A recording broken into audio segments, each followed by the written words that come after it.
Asansol institute of engineering and management polytechnic ১৩তম প্রতিষ্ঠা দিবসে রক্তদান শিবির, বৃক্ষরোপণ, টেকনিক্যাল ম্যাগাজিন প্রকাশ ও কৃতি ছাত্রছাত্রীদের সংবর্ধনা হয়। স্বামী সৌমানন্দ মহারাজ প্রতিষ্ঠাতা দিবসে হরিনারায়ণ মিশ্র ও ডক্টর লিসা মিশ্রের শিক্ষাক্ষেত্রে অবদানকে প্রশংসা করেন। হরিনারায়ণ মিশ্র জানান, কলেজ থেকে শিক্ষার্থীরা বিভিন্ন বড় প্রতিষ্ঠানে কাজ করছেন। যখন 2013 সালের 12ই আগস্ট আমাদের এখানে যখন প্রতিষ্ঠা করা হয়, ফাউন্ডেশন স্টোন লেইং যে ব্যাপারটা, শিলাপ্রস্তর স্থাপন, তখন তো আমরা একটা ফাঁকা মাঠের মধ্যে করেছিলাম এবং তখন থেকে আমাদের স্বপ্ন ছিল একটা ভালো কিছু করবো, কিন্তু স্বপ্ন বাস্তবে রূপায়ণ করতে গেলে এবং সেটা যদি ভালোভাবে কেউ করতে চায় তার পিছনে অনেক পরিশ্রম, অনেক প্রেরণা থাকতে হয়, তবেই সেটা সম্ভব হয়। তো আমরা যে তিনজন এটার মধ্যে মূলভাবে জড়িত ছিলাম, আমার হাজবেন্ড শ্রী হরিনারায়ণ মিশ্র, উনি ব্যাপারটার পুরোটাই ফান্ডিং ব্যাপারটা উনি দেখেছেন। চিত্তরঞ্জন রাউত স্যার যিনি ছিলেন, উনি সেই সময়ে টেকনিক্যাল এডুকেশন নিয়ে বহু বছর পড়ানোর একটা অভিজ্ঞতা ওনার ছিল। উনি ইসিএলে বহু বছর কাজ করে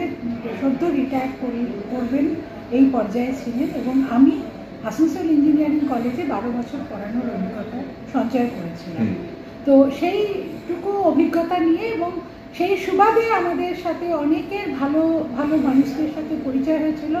অনেকের প্রেরণা আমাদের এই ইনস্টিটিউট গড়ে তোলার পেছনে ছিল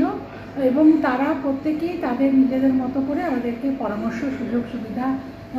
কোথা থেকে কি করা উচিত হবে পথ প্রদর্শন করেছে। কিন্তু আমাদের প্রথম থেকে আদর্শ ছিল রামকৃষ্ণ মিশন এবং রামকৃষ্ণ মিশনের যে ভাবধারা এবং ওনাদের যে ভালো কিছু করা সমাজের জন্য যে উদ্দেশ্য, সেইটাই আমাদের মূল উদ্দেশ্য ছিল এবং ওখানকার ডিসিপ্লিন, পাংচুয়ালিটি, পড়ানোর প্রতি যে ডেডিকেশন, সেই ব্যাপারগুলো আমাদের প্রথম থেকে আমাদের মধ্যে ছিল এবং আমরা চেয়েছিলাম যে আমরা এমন বিশেষ কিছু কিছু উপায় অবলম্বন করব যেগুলো আমরা অভাব আগে থেকে প্রত্যক্ষ করেছিলাম বিভিন্ন ইনস্টিটিউটের ক্ষেত্রে। তো সেইভাবে আমরা মেন্টরিং সিস্টেম করেছি এবং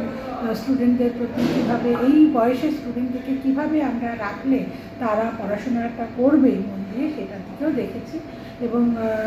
আমাদের ধীরে ধীরে আমাদের বিভিন্ন জায়গা থেকে যখন আমাদের পারমিশন পেতে হয়েছে, এআইসিটি পারমিশন অ্যাপ্রুভাল পেতে হয়েছে, স্টেট কাউন্সিলের পারমিশন পেতে হয়েছে বা অ্যাপ্রুভাল, পরবর্তী ক্ষেত্রে West Bengal nursing council, Indian nursing council এবং আবার এআইসিটি এবং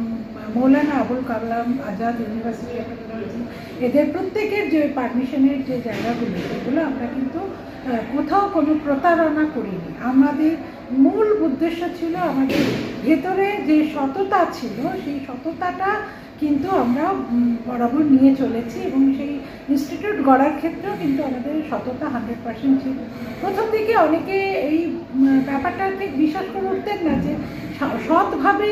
এই ধরনের কাজ কেউ করতে পারে বলে,